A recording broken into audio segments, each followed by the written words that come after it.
furniture. There's some parts of the table that I could change and update it throughout time, or I can porém a estrutura update the daquele parts, móvel even though the permanece a mesma ao longo structure do of tempo. the E essa é a furniture, of ideia the piece of quando a gente furniture, fala will remain the desta same throughout estratégia. time. Isso And faz a gente chegar em that's the alguns cases strategy extremamente importantes que a we gente consider desenvolveu now. So, internamente. and O when we primeiro mention case que that, eu we get gostaria some de citar important foi cases um that we case have para uma recently empresa worked on. nacional, uma And I'd startup like to nacional share with chamada you the Sardrone. first Qual é o case, problema which que a is Sardrones a resolve? national A startup, Sardrones é uma which is empresa que called atua no setor Sardrones, and agrícola, they act principalmente com on the agentes biológicos agricultural para industry, substituição biological de agents defensivos químicos. that Então, are ela used dispersa numa now, plantação and de they cana use the pequenas vespas, dispersal e essas device, vespas vão atuar em cima and das they will pragas act daquela upon the plantação. plagues Então, é um of agente biológico por si só.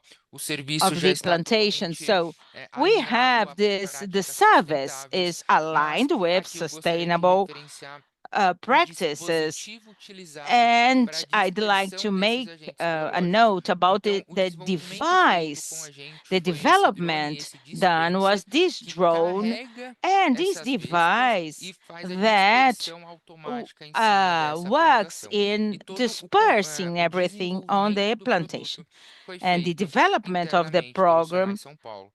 was done Então, o que foi internally pensado in para our esse desenvolvimento? Senai Primeiro, a gente unity tinha in algumas São situações Paulo. em So torno, at alguns first, desafios que we have precisaram ser some superados. Primeiro, o challenges to peso. overcome Uma vez que a gente regarding está falando this sobre a dispersão plantation or com um drone, como eu posso aspect. otimizar So no I can use a máximo drone, or esse I could dispositivo use para the most of the o drone device that conseguir I voar, could, conseguir so ter that it would autonomia be de able voo, to fly, to principalmente, have e flight conseguir então autonomy, fazer uma cobertura em and toda uma plantação. to Eu tinha cover the situações de contorno em whole relação à aerodinâmica. cultivation Como eu area. poderia então criar So how produto can I create a com product uma boa aerodinâmica with e good conseguisse, por aerodynamics so consequência, that I reduzir o could, consumo das as a baterias? consequence, Eu tinha uma reduce situação, battery duas outras consumption? situações de So contorno we extremamente had two importantes que other situations está that came também up, and they were relacionada very à parte important, and they estética. are Um dos correlated to inputs the dado para o statistical empresário part. que One of the quando ele inputs of the necessitava que este entrepreneur produto is não that when apenas they fosse, need mas it was parecesse that they robusto needed the também, product porque to isso be estaria totalmente robust, correlacionado but ao also to argumento de seem venda deste robust, empresário. because that Então, would foi um be dos a pedidos que eles fizeram para a gente, a foi sales algo que a point. gente mapeou também com os So fazendeiros. that was O something we parecer mapped era with the extremamente farmers, relevante. and Parecer tecnológico, the fact parecer that they robusto, should geraria seem the confiança por device should parte do seem highly contratante. technological E and outro highly aspecto robust. That extremamente would importante build era trust. como eu vou transportar So, and another essas aspect that vespas. was No key was caso, also essas how vespas elas vêm will em I pequenos transport the ovinhos e wasps? esses ovinhos They que são come in dispersos. Mas como eu vou small transportar isso? eggs. Como eu vou How can we do assegurar that? How can e reter essas ensure vespas? Foi aí que a gente that I começou um will trabalho retain extremamente those árduo. A gente analisou animals? And alguns we started, concorrentes it was dessa empresa hard work, Sardrones e todos we carried colocavam out an esses ovinhos em evaluation pequenos of tubéis fechados de competitors papelão. of Qual Sardrones, era o and they grande used problema disso? paper to transport O them. fazendeiro, And o what is the operador do huge drone, issue não there? sabia se The de fato drone existiam vespas operator dentro daquele tubete. Eram was not tubetes sure if there totalmente were lacrados. Então, on como these sealed mostrar para devices, o meu they contratante, were made of olha, aqui cardboard, existem and vespas, there was no ela way to está know if dentro there do were drone e eu estou wasps fazendo inside the então a drone. dispersão So we should be dessas able to vespas. show Foi aí que a that gente começou um this estudo was the e a gente case, chegou and we e a melhor started to carry out utilização, this né, neste study caso deste projeto, a to gente não reach the conseguiu, conclusions não existia a to the possibilidade, por best causa dos way to recursos, use it. de In this desenvolver uma project, embalagem para there essa was a vespa lack of ou de resources, desenvolver um so novo we material, could not e a gente develop a conseguiu chegar specific então material or o que a gente specific o que package existe no mercado for the que a gente pode waspers, for the reutilizar. wasps. E So foi aí que a what gente can, so we chegou em decided to copinhos go for plásticos. something that A gente existed reutilizou de copinhos already in the plásticos market. So biodegradáveis, we thought transparentes, about plastic lacramos apenas a cups, parte de cima. and we Então, sealed esse these, dispenser que está na the tela de vocês superior part, carregava por volta and de the 200 disperser copinhos was able plásticos. to E dentro desses carry copinhos plásticos around estava uma vespa, 200 o drone plastic voava. A gente cups. rompia So esse copinho plástico once it ainda was quando o the drone drone estava em was voo e flying, automaticamente esse copinho era empurrado. it Então ele it caía sobre a broke plantação. and it was Então, pushed, and quando a everything gente... Oi, was pode falar. dispersed around the plantation. Excuse me. O tempo acabou, então Your time is up. If you could please close your presentation, Não, that would perfeito. be Só fazendo então fantastic. a conclusão, eu acho que esse case So exemplifica to muito close bem it, this case esse desenvolvimento is pensado a em huge sustentabilidade, example about pensado em sustainable durabilidade, development, pensado em sua and focusing on funcionalidade. durability and Eu tinha functionality as preparado well. outros cases para demonstrar I para had vocês, eu other posso cases depois to deixar share a with you, apresentação and para vocês, I mas eu acho can que leave the a parte mais presentation, send you the importante, o recado mais presentation. importante But eu I consegui do deixar para believe vocês, that que é the qual a most estratégia important que a gente está message is utilizando here, the para o strategy that desenvolvimento. we Eu are acho que é uma using estratégia for que eco pode ser aplicada em development, diferentes and this contextos e em diferentes strategy may realidades. be used in Gostaria de different encerrar realities and novamente different agradecendo a participação backgrounds. e So I'd like deixando to close by thanking aberto you para all perguntas. for your attention.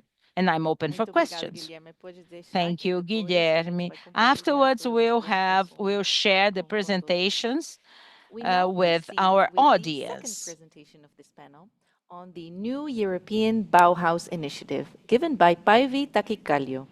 Päivi is founder and CEO of Takikallio Design Plus, is former president of the Bureau of European Design Associations, BEDA, and has been an invaluable jury member of the Design Europa Awards, an EU IPO initiative that Monica also told us about already, to celebrate excellence in design among holders of registered community designs, whose 5th edition was just celebrated last Wednesday in Latvia. She holds a track record in strategic and social design and has been called the mother of Arctic design, a design approach supporting sustainable development of the Arctic. Päivi, the floor is all yours. Thank you. Thank you very much. I decided not to use my presentation and simply talk to you. I understand that the ambition related to this two-day program is to support, specifically to support Brazilian companies and Brazilian partners to both access and to compete in the European market.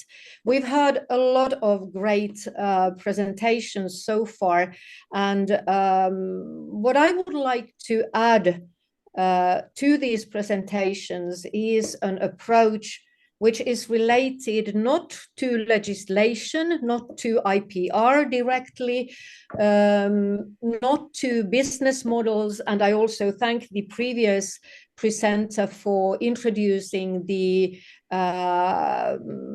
huge requirement related to developing totally new business models if we want to tackle climate change mitigation, if we want to really develop sustainable products and services. Instead of that, what I would like to talk about would be about values, because I honestly believe that if you want to access a European market, it's not only enough to know about the legislation and IPR requirements, etc., but to understand the value set in Europe. And for that purpose, I would very much like to talk about one design-related initiative initiated by the European Commission a few years back, namely the new European Bauhaus initiative. The context is Europe, at least at the moment. There are ambitions of expanding the thinking around the model beyond Europe as well. But so far, it's a European initiative. And the context is very much, in my mind, related to values. But maybe a couple of words of myself first, so that you understand from which perspective I will be speaking to you.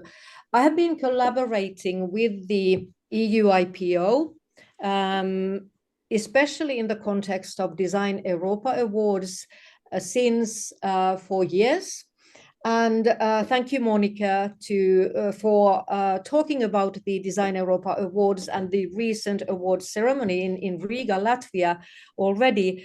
My own context is design and design thinking and strategic design.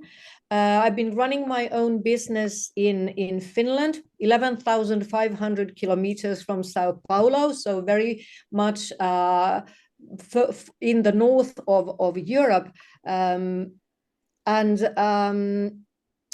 What I really see as a value of design is how it has a capacity to find solutions, especially in the context where we are living in the world at the moment. Climate change mitigation is a necessity, which we recognize very well. We recognize the urgency of finding solutions, and we put a lot of ambition around sustainability. However, the way I see it is that sustainability in itself is even not enough.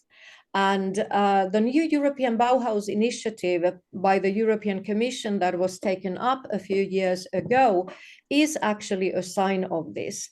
The initiative is related to climate change mitigation, but it has a value set which is a wider one. And the three pillars this initiative is standing on are quite unique in many ways. It's not only about sustainability, it's also about inclusion, and it's about aesthetics. You could say that the core values related to design, sustainability, inclusion, and aesthetics. What is very much unique about the initiative since 2021, when it was really kicked off, is also its bottom-up approach.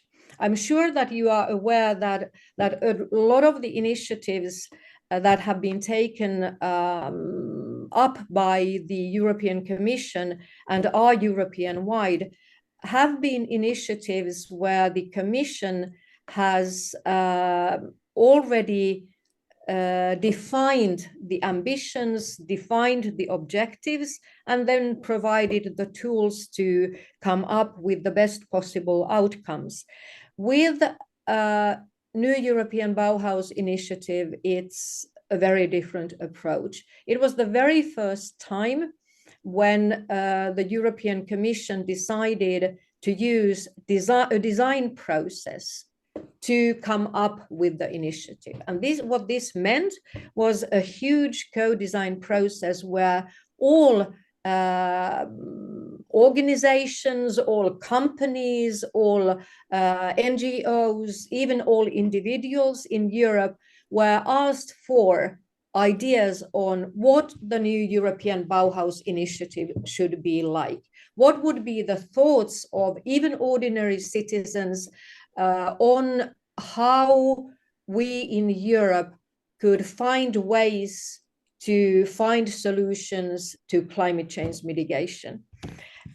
With thousands of responses to this co-design process, the European Commission received ideas and thoughts from very different angles, from very different disciplines, from very different trades. And after analyzing this, the basic thoughts of how we could proceed with the initiative, the European-wide initiative, got its first form.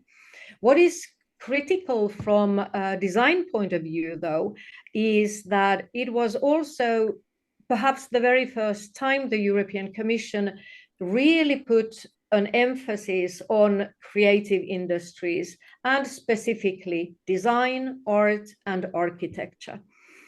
So that they were in the center of how we can proceed in finding solutions to climate change mitigation.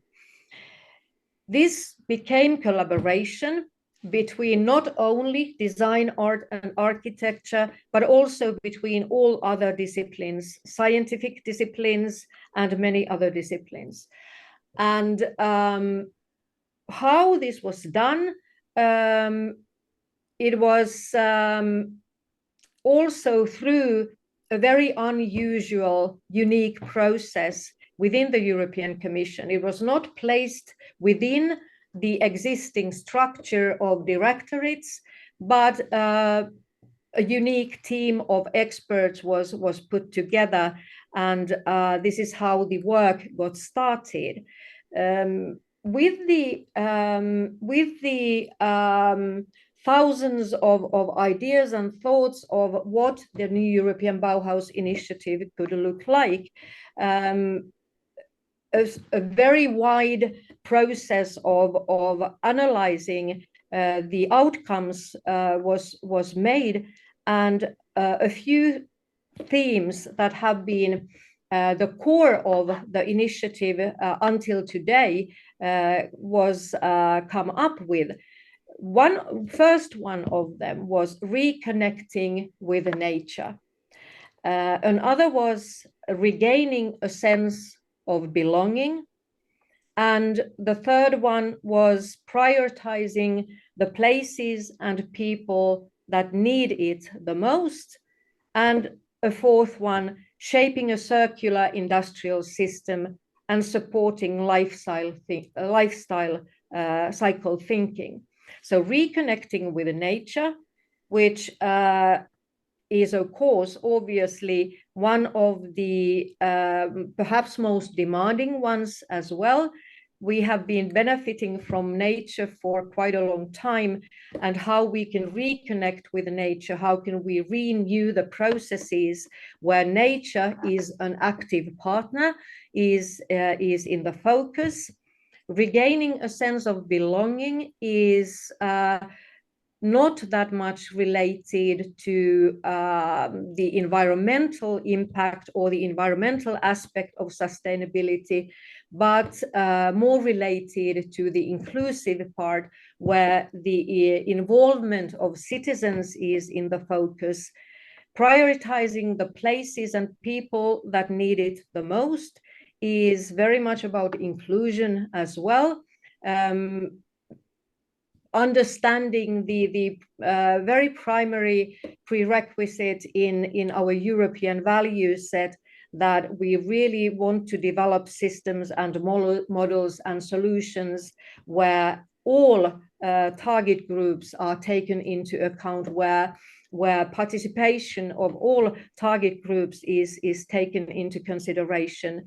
And then, of course, the fourth one, shaping the circular system and supporting life cycle thinking, is more in line with what was also discussed in the previous presentation.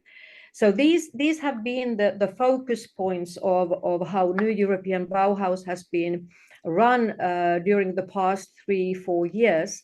And obviously, the reason I want to talk about this is that when we discuss sustainability and when we discuss climate change mitigation, it goes well beyond environmental sustainability and environmental aspects and environmental legislation. So the value set in Europe is definitely worth being considered when you and your colleagues and counterparts in Brazil are willing to enter the European market. Now the new European Bauhaus facility is going on.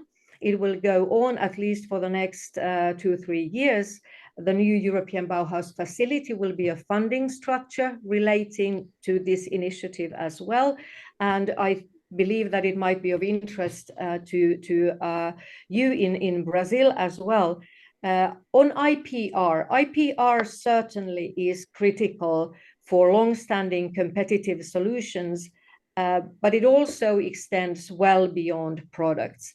And this is, of course, something that EU IPO in Europe is discussing actively as well. All the IPR that has been discussed so far in this event has obviously, and quite rightly so, an understanding that design-related IPR is related to products and design of products. But design, of course, is in an activity which goes well beyond products to services, strategies, a lot of immaterial solutions today. So this, I think, is something that would be wise to consider in Brazil as well. But in short, going back to the new European Bauhaus initiative, which I consider one of the most interesting initiatives within the European Union context, it's a bottom-up initiative. It's about a co-design process. It goes well across disciplines. It has a strong role for design, art, and architecture. It's not just about environmental sustainability. It's not just about inclusion. It's not just about aesthetics. It's very much of them all together. And it certainly is something worth paying attention when you consider thinking about entering Europe and European markets. So thank you very much. And any questions, I will be happy to answer. Thank you very much, Päivi, for your very, very interesting presentation. And if you don't mind, we will leave the questions for the end. There's one more presentation, and thank you very much.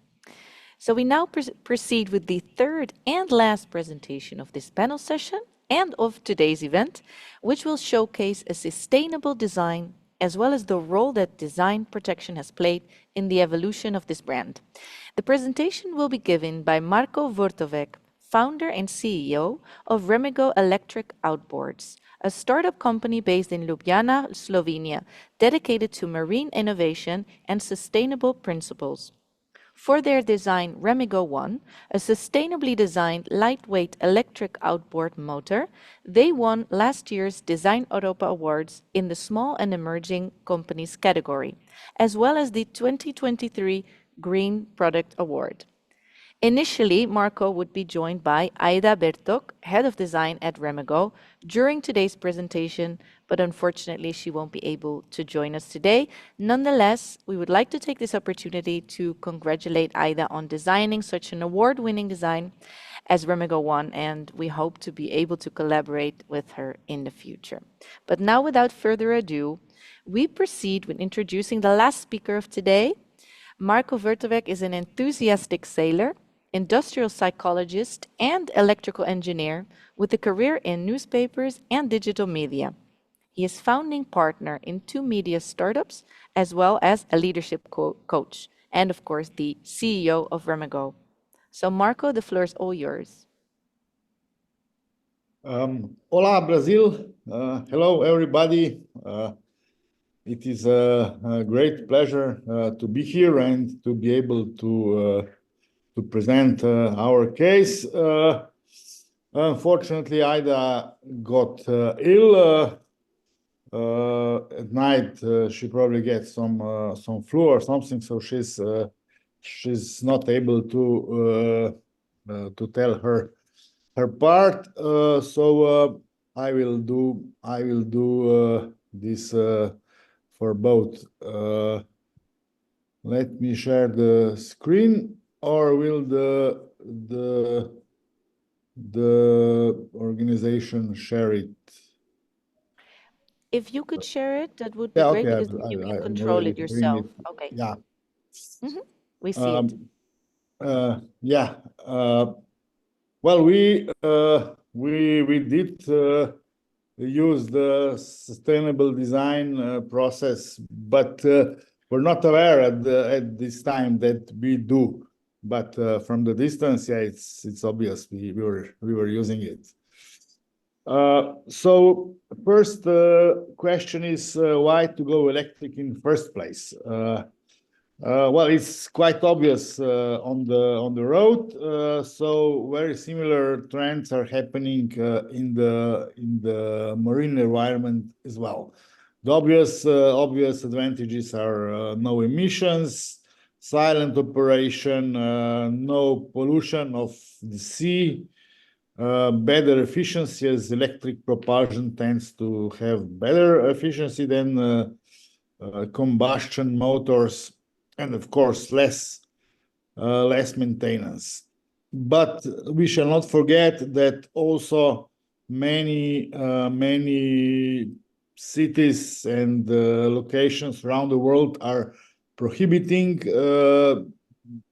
combustion propulsion as it pollutes, and also, so to say, environment regulation is also driving switch to electric. Our first step in designing the electric motors was the realization that the existing electric motors didn't take advantage of the possibilities of electricity. Namely, the design was similar to the classic outboard motors, but actually with electricity, you don't need some motor head because there's no air that needed for operation. And also components are much smaller, so there was a lot of possibilities in the design side. So we set our goal to design new small electric outboard motor from the user's perspective. So to be as easy to use and to operate, and also very intuitive and have long life before it. So well, it's the gasoline outboards are everybody hates them. They sting, they're noisy, they're hard to start, they vibrate, they pollute the water with oil. So everybody loves to hate them. And electric options at the time when we were starting wasn't perceived as a viable solutions, especially by the users. They had, a lot of these faults that are normal when a new paradigm is launching. So we have the goal to do this better, all in different way. So we embarked on the journey that was governed or ruled by the design thinking principle, or as Ida calls it, circular design principle. So it meant a lot of observation of users or potential customers, interviews, prototyping, testing prototypes, observing users, how they use prototypes, and iterating the process until we came to the final solution that is now available for purchase for 2 years already. So yeah, we believed we designed the product as we sailors and boaters would like it to be. So simple, frustration-free, with as little moving parts as possible, and with all parts replaceable, so that it is as sustainable as possible. One of the principles of the design that we obeyed was less is more. So we removed everything that was not essential for the operation, and when there was nothing left to be removed, that's what we came out with. Another how to say, idol or example that and his design philosophy that we used a lot was this year's how you call it, winner of the Lifetime Design Europa Award, Mr. Dieter Rams. his very practical, down to earth and clean design that definitely follows function. So yeah, when we embarked on this road, I said to Ida, that we like the design that was done by the Apple in US, by Johnny Ive, and what was done by Dieter Rams, and that was the basis of our work. So yeah, there's a lot of differences that then we used in creating the Remigo One. So the shape also enables it to function as a rudder in case of emergency. You can use it as the main rudder. It's the first product that was in the category in electric outboard that was made of aluminum, not plastic, because we prefer aluminum because it's recyclable and also more durable in salt water environment and on the sun. Yeah, Remigo is also lightest on the market as we removed all non-necessary things. It has new mounting system. I will tell more about it later, so that you can leave the mounting bracket on the boat. And the operation is also quite intuitive with just two buttons with the arrows, and you just press the button with the arrow that shows in the way where you want to go.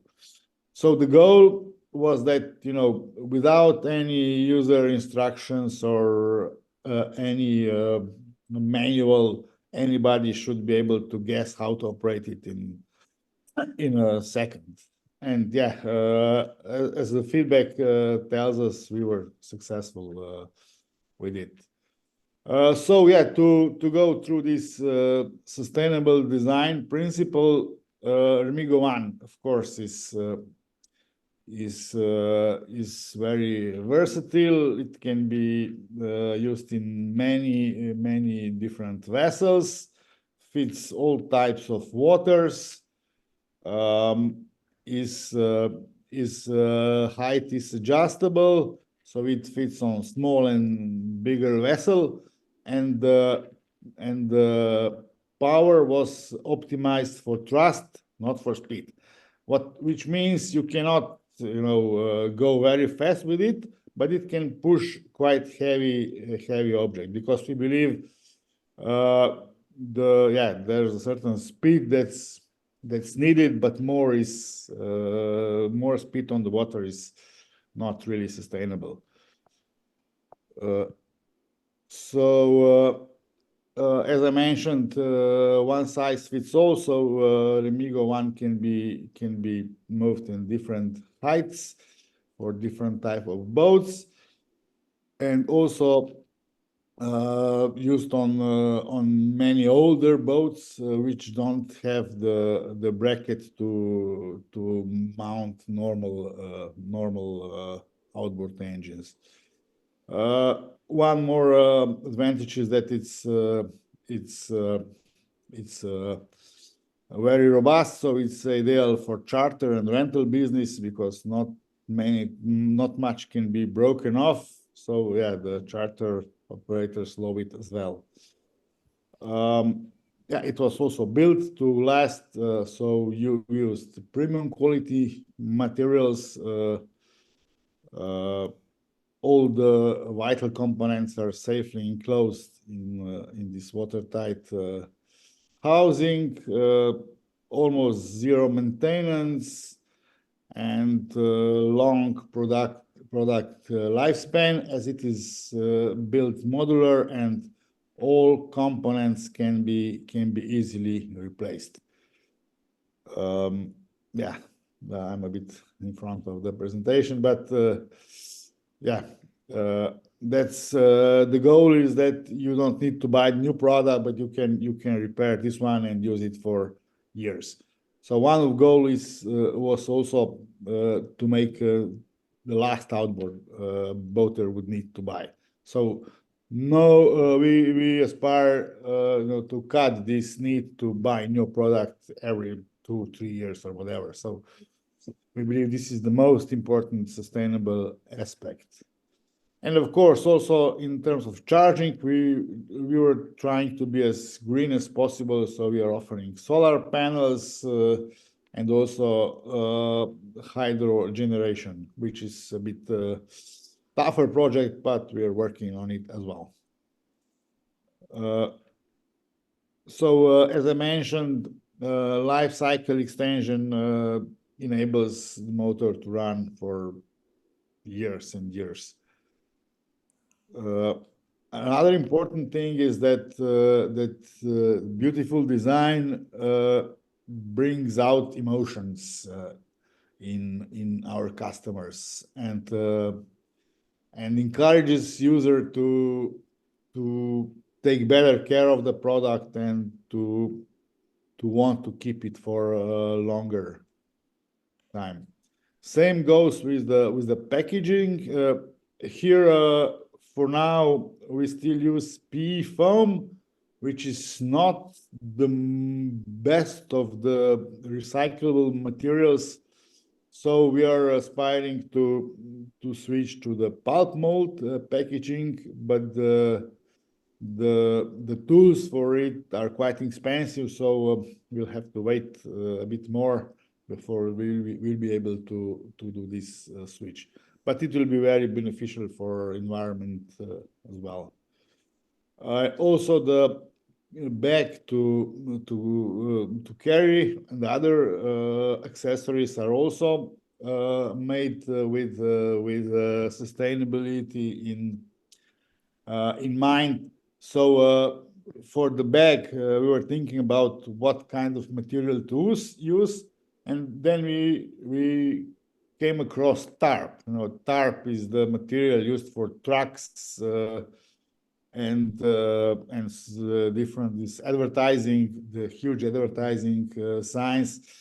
So it's very durable, practically indestructible. So ideal material for our bag. So we made a partnership with Slovenian tent producer, this commercial tents for trade shows or for storage, and we use their leftovers to make our bags. So it's so the bags are upcycled, which is even better than recycled.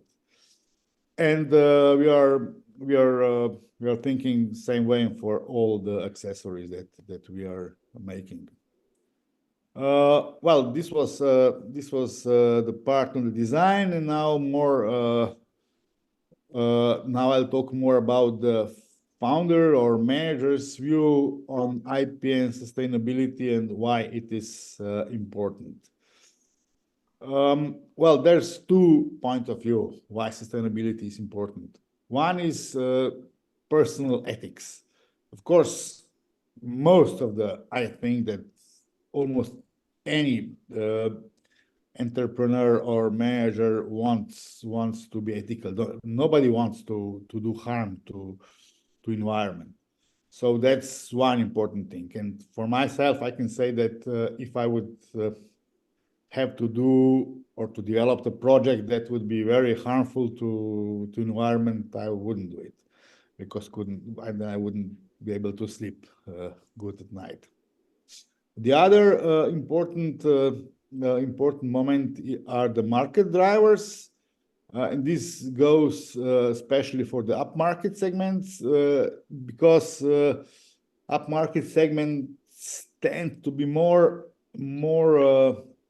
educated about the environment issues and also have bigger purchase power, so can afford products that are a bit more expensive because they are made in a sustainable way. So yeah, it means no harm to humans, animals, environment. Longer product lifespan is also expected.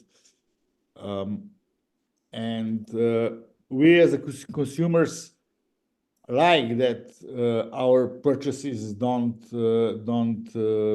pressure the the environment. So this is all reasons why sustainability is something that's not only politically correct but also interesting to have in business terms. If you're very unsustainable, then it will be getting harder and harder to enter markets or to be successful in the market. Yet sustainability has its price. The materials cost more if you want to make product of the recyclable materials. Services, of course, more expensive. Production process as well, because yeah, you don't want to take shortcuts that would not be good for environment. Then there's the cost of the certificates, which I must say we don't have any, but government and especially European Union has prepared some different types of certificates that can be obtained by the company, showing that the company is working in a sustainable way. For a startup, this is quite complicated process because this certificate require a lot of back processes for them to be efficient. So it could lead to bureaucratization in the company, which lean startup cannot afford. So until we will grow much more, we will not apply for the certificates, though we still are sustainable. So the question then is it feasible to pay more for a sustainable outcome? And the answer is yes. It pays off on the long term because the brand will be worth more if consumer will know that it takes care of the environment. The products will be better as they will be more thoughtfully designed, and the production will be more optimized because yeah, the sustainability also means yeah, making more production with less waste. Also, it is easier to enter on the developed markets where the impact on the environment is crucial or becoming more and more important. And of course, it's also good for employees. They can feel better because they are working in the company that does not harm the world we live in. Yet there are also threats to these sustainable efforts. These expenses go to not always to right hands, so you have to pay, I don't know, some consulting or whatever, which is more or less with no practical value. Then there's this greenwashing. So when a company entrusts the sustainability to the marketing department, then it's greenwashing. So this must be really built into the roots of the organization, not just the public image of it. So then there's a threat that the company will lose the competitive edge with pricing. As I mentioned before, the sustainability has its price. And then there's the threat of over-regulation. That's, in my belief, a case in EU right now. I believe that soft measures would be much better and better appreciated by the entrepreneurs than all these laws and regulation. The problem is with regulation is that it requires a lot of work on the company side, like reporting, checking their suppliers, and so on. So a lot of work hours need to be dedicated for this. That should otherwise go to developing or selling the products. But yeah, as the big sum, yeah, it is sustainable, it is feasible. Yeah, be sustainable if possible. Now to connect this to the IP, why is protecting the IP so important? First, it gives you freedom to operate. It means when you develop something new, competition might see that it is unprotected. They can do it instead of you, so you are then your hands are tied, and you cannot produce what you developed. The second reason to protect the IP is to protect the investment that you did, so that what you invested in R&D, design, know-how, etc., will only have some value for the company if you're the only one that's entitled to use it. If everybody is using the same solution, then there is no edge for the company. And last but not least, the IP, especially patents, do increase the value of the company or enterprise a lot.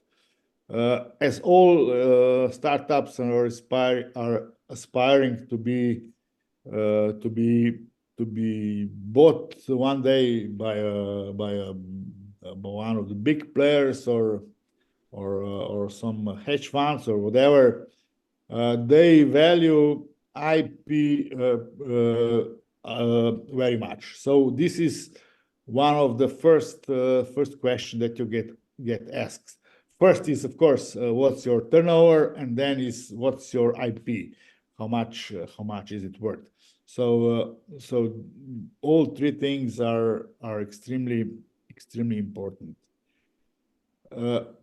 Well, to be a bit provocative, on the other side, one could say that to be sustainable in industry production, it's better to have no IP protection. With no IP protection, other players on the market can spend less, can use less resources, have less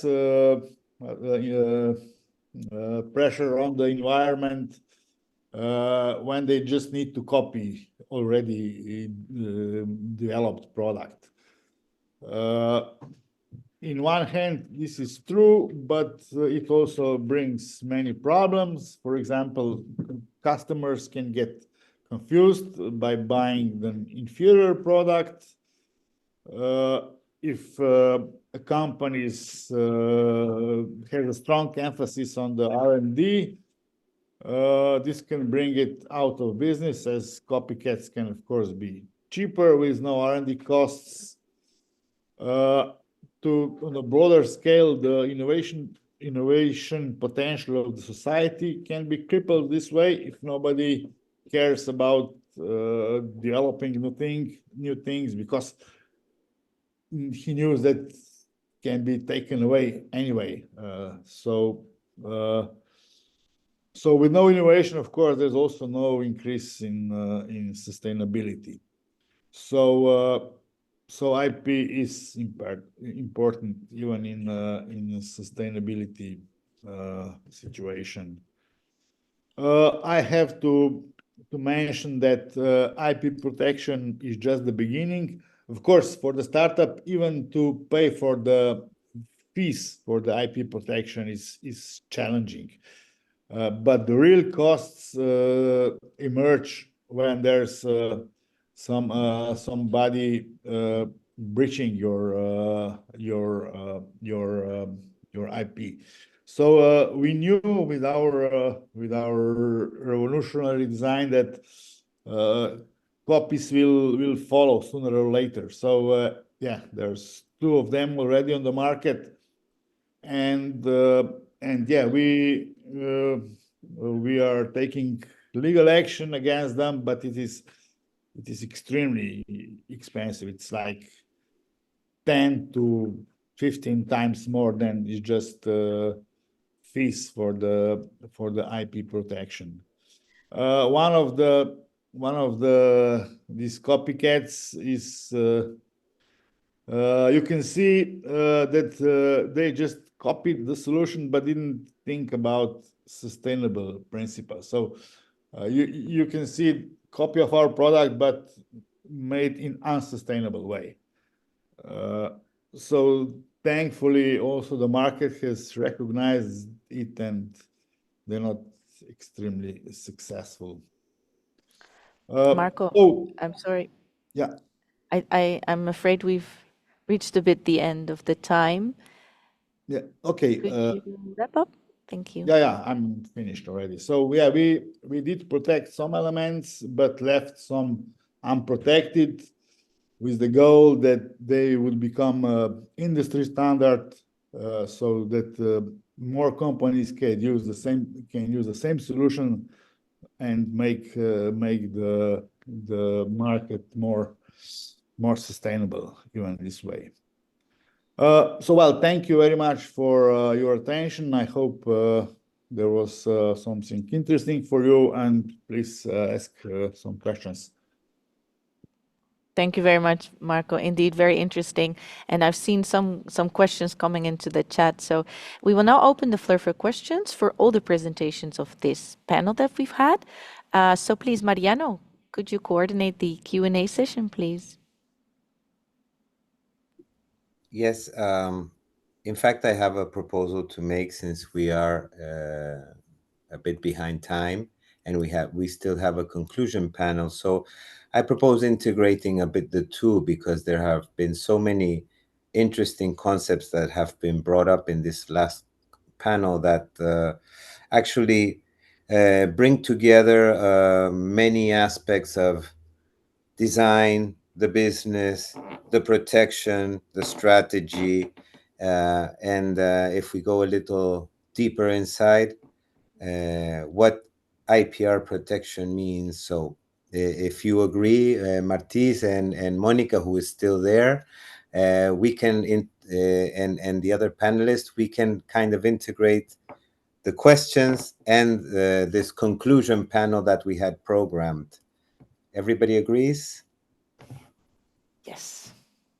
Perfect. So first of all, I want to, this is just maybe not even fun, but I find it a fun fact. I like in Päivi's presentation, the new Bauhaus, and it brought me to memory that the Bauhaus and original Bauhaus and the modernism of Brazil were highly related at the time. So I think that that's a nice note to start this discussion on IP, sustainability,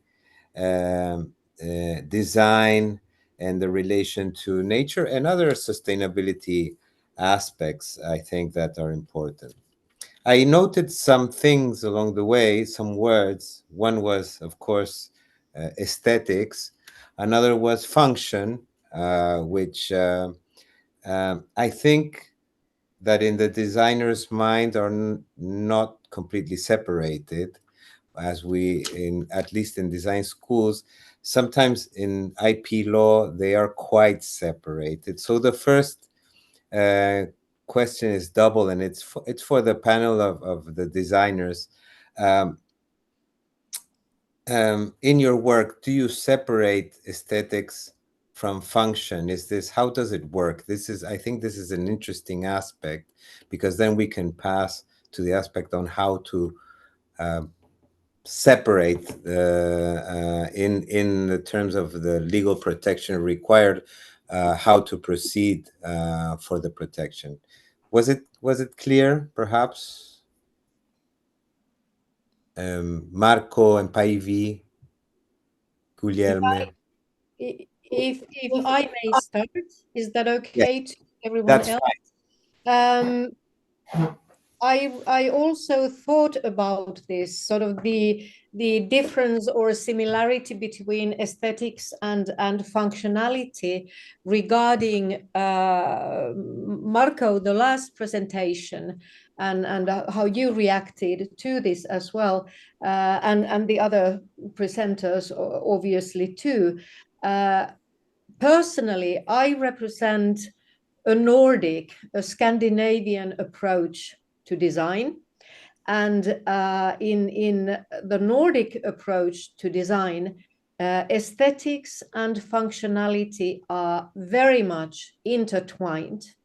There's no functionality without aesthetics. There's no aesthetics without functionality, and I can easily understand that this might pose a challenge for the legal understanding of intellectual property rights.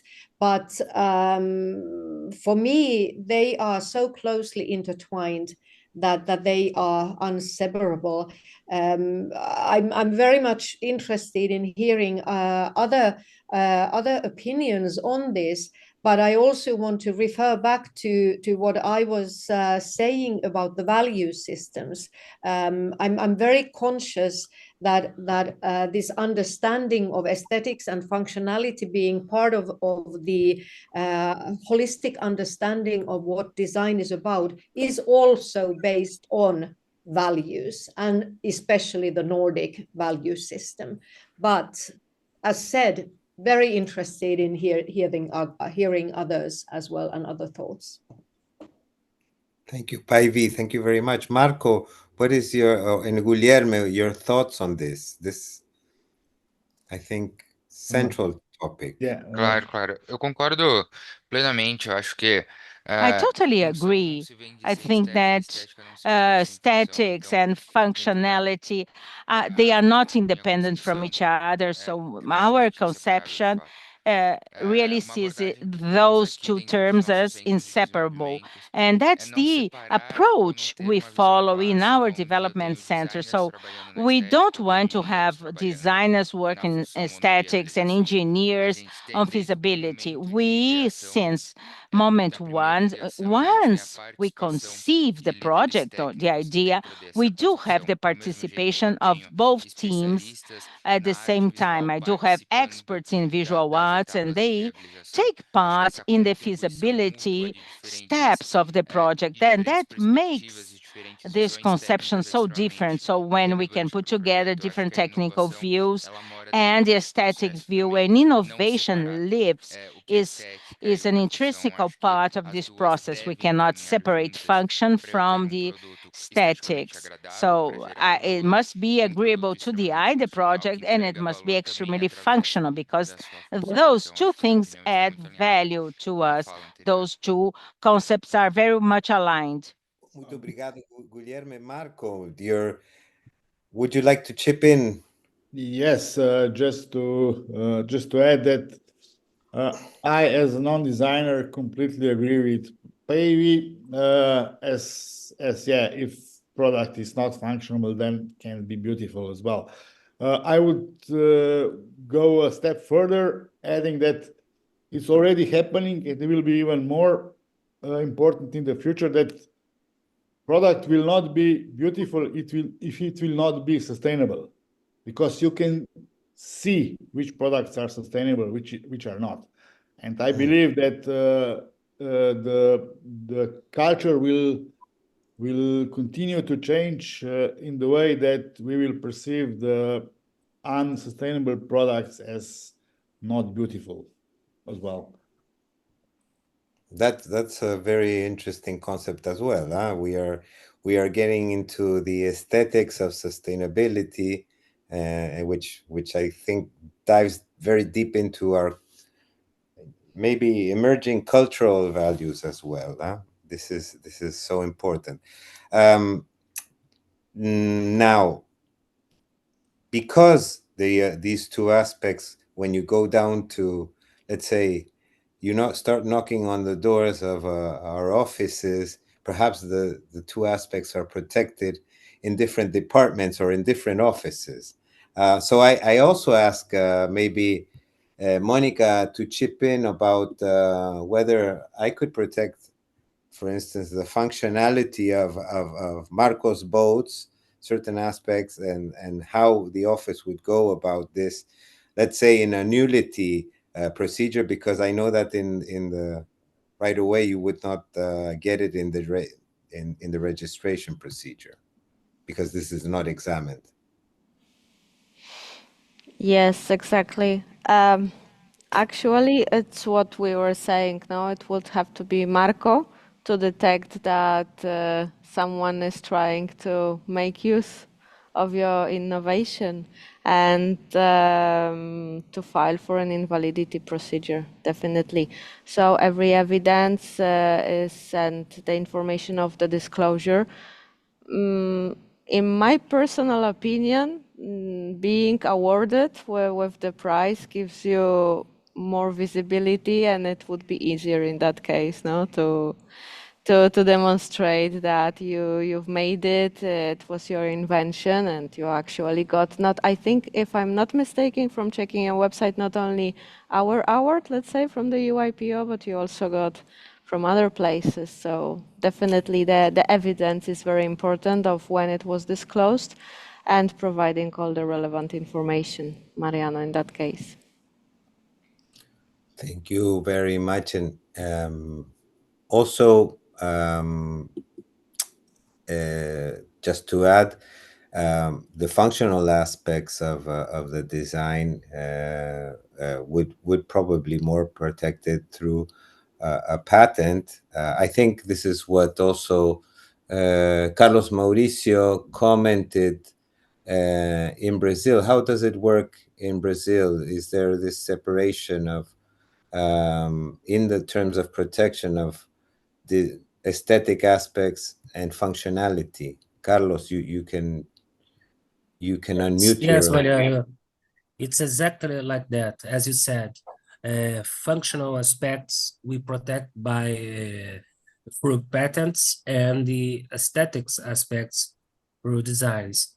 And sometimes it's not very clear for examiner to know if that kind of aesthetics is determined or not by functional aspects.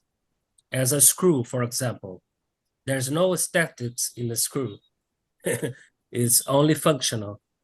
For give a simple example, I saw Pavin say more or less, maybe not, but sometimes for the examiner it's not so easy. For the design examiner, it's not so easy to determine the portion of function and the portion of aesthetics.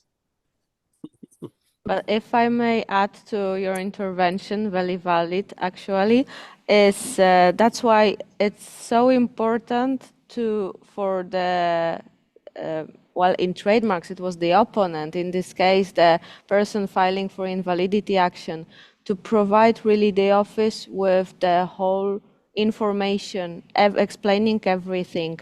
And if there are patents, in many cases there are patents, no, also to provide this information. So this again comes back to what I was trying a little bit to say, even though I didn't have so much time, the importance of the complementarity of the IP rights, no? So you can protect different aspects of your creation with different intellectual property rights, and sometimes there can be like a kind of overlap. Let's say I'm thinking now of shape marks, that you can protect the same product, for example, with different IP rights, but they will not grant you, let's say, the same protection exactly, the time of protection will not be the same, etc. I see hands raised, so I give the floor to the panelists. This is thank you very much, Monica and Carlos, for this clarification also. This does, in any case, it would have brought us back to the panel, because I think just a comment before you chip in. Marco, I'm old school, so I will give the floor to the lady. I use the ladies first concept. I'm sorry, it's just how I was built. I will also tell you something. I think that this brings new questions. Like, okay, so there are functional aspects, maybe not so dissociated or not at all dissociated from the aesthetic aspects as we are starting to see. But nevertheless, perhaps it requires slightly different knowledges and talents. So my further question, even after this, what you will be answering now, does this require teamwork? Does this incite collaborative work? But this, you can leave it on a pause for later. And Päivi, please just go ahead with what you had in mind following our comments from Monica and Carlos. Thank you, Mariano. Just a quick response and very easy response to your last question. Yes, this does require collaboration between, different actors, certainly. And then sort of a follow-up on the previous discussion and the topics raised and issues raised.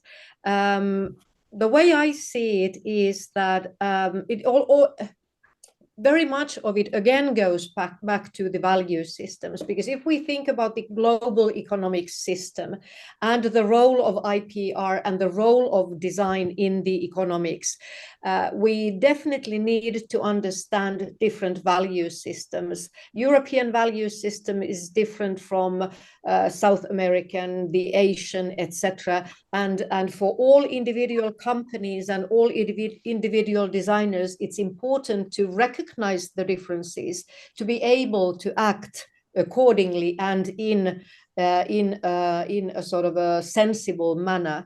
But then it's also related to communication, active communication between different parties. And when EU IPO, you are rightly so, different experts referring to different ways of protecting. If I only consider design protection and design professionals and design-intensive companies who have a motivation to benefit from design protection, it requires a lot of energy, it requires a lot of knowledge and understanding from the companies and design professionals' point of view to understand that there are other possibilities compared to design protection. And this, I think, is a communication issue, both from the EU IPO side, but also from other parties. So in a nutshell, we need to know the value systems in the global economics, and communication-wide, we need to be able to communicate not only about the core issues, but anything related to it. Thank you very much. Marco, please. Yeah, just a short comment on Carlos Mauricio. Well, I believe that also screw can be designed. Just how you shape the head or whatever, and there's always room for improvement. And for this, we also have good examples in our warehouse, namely the prototypes that we did. We have a prototype that has basically all the same functionalities, but was made by engineer. And it doesn't even closely look beautiful. So only when or only after Ida did her magic with design, and it was not the first take that was successful. She was rejected many times. Now when you see the engineer's product and the designer's touch up, there's a world of difference. So I wouldn't agree that I mean, if there's the law, then you cannot dispute. But there's always room for design to surpass only the functionality of the product. Thank you very much, Marco. I agree with your and your Paivi's approach that a screw can be a design. I can see in many ways. I think I have a question bringing things down to our IP related aspects. How do you go about, like, you know, how did IP help you, but not, you know, not generically, just thinking maybe of your personal experience and over time. Do you have a lawyer? Do you have a patent or a design agent? Do you have often contact? At what point of the design development do you have contact, or when do you start worrying, or not worrying, but at least, you know, having it in mind that this might be something you need protection for? How does it work? Just candid answers will be fine now. Not overthought. Oh, I cannot hear you. I don't know if you're muted, Marco. Yeah, sorry. Yeah, I was muted. Yeah, I can start. We did for the Slovenian patent, which was the first step in our IP protection. We did it all by ourselves, write the claim and everything, and we did it because it was the cheapest way possible and the only way we could get the patent.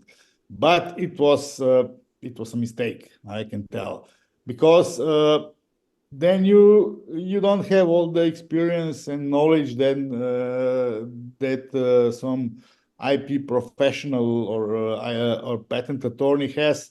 So you don't know exactly what the wording should be and so on. So we could have the patent made better if we would be engaging an attorney then. Now we have an attorney that's filing the patents in different countries, and of course also attorneys that file charges against this that are copying. Yeah, this, as I mentioned, is extremely expensive. But ignorantia juris nocet, Roman said. So if you don't know the law, you have to hire somebody who does. Simple as that.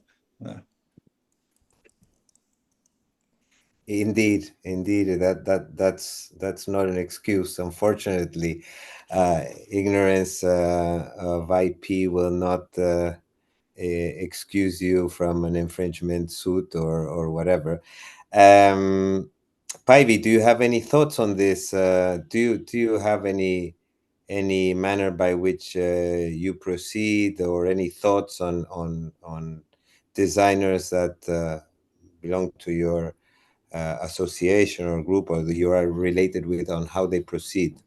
Yeah, first and foremost, with my own business, because I don't do product design. I don't do any sort of concrete design. I only do strategic design. So from my own point of view, personal perspective, it's not really, it hasn't been a relevant question, but obviously, during the time I was president of BIDA, the umbrella organization of design organizations in Europe.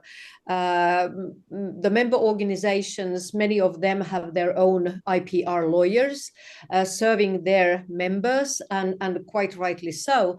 But maybe from my sort of personal point of view, what my interest in IPR has been related to EU IPO, to the Design Europa Awards, and how the design awards can serve both IPR and the more holistic design approach.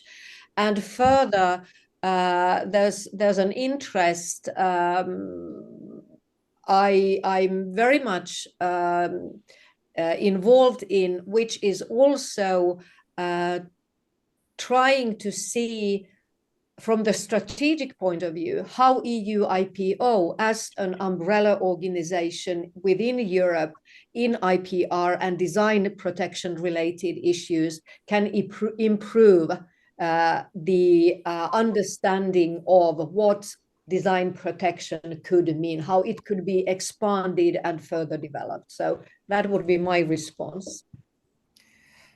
Well, thank you so much. Because we are quite beyond our time, but I don't think we have wasted any time at all. Actually, this could last many minutes more, but on this conclusion which Päivi gave us, which I think is very interesting because it maybe sets the tone for future seminars on the future trends of designs and design law. And I'd like to point out that I really noted this idea that was repeated by many of you, that sustainability can become an aesthetic concept. I think that's quite powerful. It's very powerful. We like that very much. I also think that the protection of the screw is another aspect that we can take away, which we could probably debate for, and is at the center of IP law and these aspects of aesthetics and functionality. But on a very on a more serious note, related to the last, I think that this has been a very productive webinar. Perhaps we have to reflect on how we can enhance our collaboration between Europe and Brazil, European designers and Brazilian designers. I think this is something that we definitely should take away and maybe use the experiences of one and the other, also in promoting design and promoting the protection of design. Certainly, I want to repeat what Antonio Berenguer mentioned today. There are discussions already at an official level in this sense. So we hope that there will be some evolution during the life of this Alinvest Verde IPR project. From my side, muito obrigado. Thank you very much. Por minha This has parte, been, muito I think, a very successful and productive webinar. It will remain recorded and will be made available publicly, so you will be able to access it in the very near future on our website.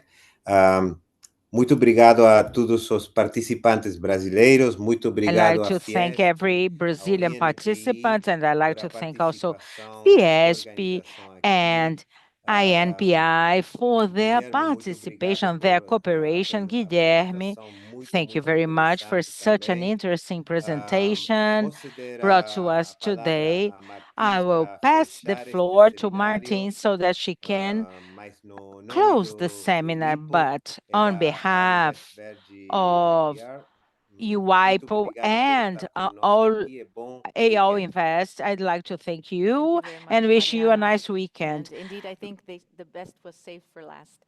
I will now switch to Portuguese, but please stick around for a little longer while we make a group picture. Muito obrigada por encerrar os jornadas Thank you very much for being here with me, Mariano, and thank you to all of you who were part of the seminar. We've got to the end of the second journey about intellectual property rights use specifically on regarding design in order to promote sustainable trade between Brazil and the European Union. I'd like to ask you, please, to answer the survey you have received. And I'd like to tell you that the recordings of yesterday and today will be made available online in our site pretty soon. So, not before closing for good, I'd like to ask you for your patience and because we want a family picture. And now it's the time to connect your cameras, please. Turn on your cameras.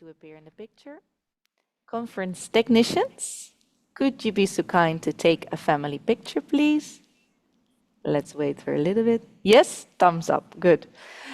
Muito bom. Então, em nome do Instituto da Propriedade On behalf of the Intellectual Property Institute of European Union and also on behalf of the Instituto Nacional da Propriedade Industrial do Brasil and of the Federation of Industries and the National Service of Industry Learning from the São Paulo State, we do thank you for your participation in this workshop that were organized within the project of AL Invest Verde Intellectual Property Rights. So thank you very much. See you next time.